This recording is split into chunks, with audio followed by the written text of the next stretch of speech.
Who are you allowing to influence you? Are they challenging you, inspiring you, pushing you forward?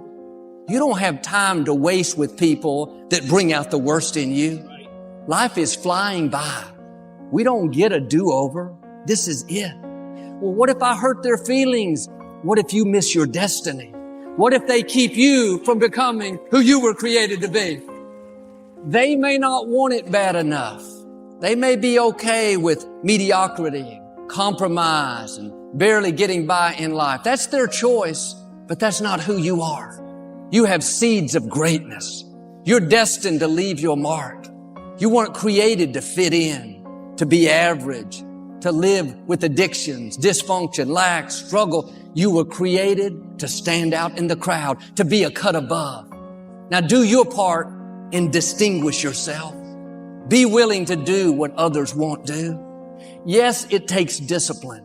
Yes, you have to say no to carnal desires, but the pain of discipline is less than the pain of regret. It's hard to bite your tongue, not say what you feel, but that pain is less than the pain of having someone you love walk away. It's hard to lay off the junk food, things that are not good for you. That pain is less than the pain of not being healthy. It's hard to break away from a friend that's pulling you down, but that pain is less than not reaching your dreams. One of the saddest things is to come to the end of life and wonder what I could have become. What if I wouldn't have let those people talk me out of my miracle? What if I would have broken away from those friends that were causing me to compromise? Where would I be? What if I would have treated my spouse with respect? What if I would have taken that step of faith in my career and not played it safe all the time? You don't have to wonder. You can start right now. It is not too late to become who God's created you to be. And the only way you can set the example is you have to always be willing to work. I don't follow people who talk about what they used to do in life. I don't give a fuck what you used to do. I don't care, like, you used to be the basketball. I don't care. What are you doing today? You may not be that person now, but what are you still doing to try to excel in life? And a lot of people now are talking. I hear so much talk. I don't hear a lot of work. I hear a lot of people telling you what you should be doing, how you should be doing it, how you should be fucking living. And I look at them and you're fat, you're out of shape, you look like shit, but you're telling a motherfucker how to live. No, man, I won't listen to you. There's so many people speaking this shit. And that's what bothered me a lot in the military. There's a lot of people talking shit. I don't see the real suffering behind it, behind what you're saying. That's why everybody said, man, you talk with so much passion because it's a real fucking place. It sucks to get up in the morning time. It was raining like cats and dogs. I want to get my shoes on and go run. But guess what? I got my shit on and ran. We all have time. We all have time. What you've done wrong is that you didn't prioritize yourself. You didn't prioritize that, look, motherfucker, I got to get up and win this war today against myself. I need to look better. I need to feel better. I need to eat better. I need to prioritize time. We waste so much time on our little gadgets. It's unreal. And we talk about we have no time. If you really you have to take your day and write down this one day. Everything you do, write that down. And you're like, my God, I am wasting so much time on frivolous bullshit. It's not even funny. I mean, it will, if it doesn't infuriate you, it should. Because there's so much time. I can't get it in. Look at your schedule. You just wasted 7 hours today on bullshit. I mean, and you don't have an hour a day to try to get something in for yourself. I guarantee everybody can find an hour. It's fucking miserable. It is miserable. I mean, to get up every day or 5 days a week, whatever, when it's snowing, shiny, not shiny, not comfortable, and to go in the gym and work out when you don't want to go to the gym, it is not fun. You want it very fast. If you don't see results in the first 2 days or the first week, I'm done. That's the mentality of most people. The struggle is too real. We're not patient. We, like, in a world where you can Google the best restaurants around me right now, no one is patient. And for you to lose weight, for you to stop drinking, whatever the hell you're going through, it takes a lot of patience, a lot of time, and a lot of pitfalls, a lot of plateaus. You're gonna hit so many fucking plateaus. If you don't know how to get around that plateau, it's not gonna happen fast. Here we are, as one consciousness being systematically divided and played off against each other. So we are in conflict and division, and a few hands on the strings of all sides can play us off against each other and therefore go on driving the human family into a Orwellian global dystopia. Up to this point, unchallenged, because we're too busy fighting ourselves.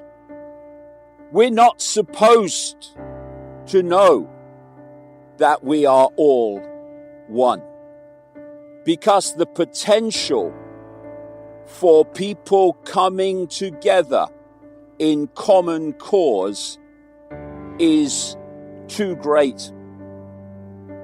Coming together in common cause to demand freedom. We are not looking at random events. What is happening now has not just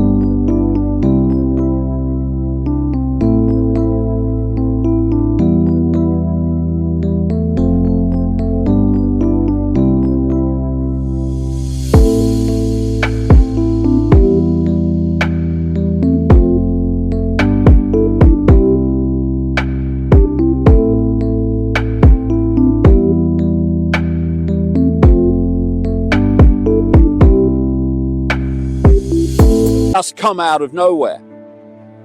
It's been planned for enormous amounts of time. And through this process, everything has been put into place so that it can be played out now. As that which has been in the hidden all these decades, all these centuries, has now entered the room and put itself on public display. What is life? And what is the meaning of life? Does life even have a meaning? Life is consciousness, and it is learning to understand what this consciousness is, what it means, and also to understand where this consciousness lies, where it exists, in that space behind it.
You can't have something here without having that nothing there. So you need to be aware of that nothingness, the nothingness that lies behind your eyes, because it is within that nothingness that lies consciousness. And it's all connected.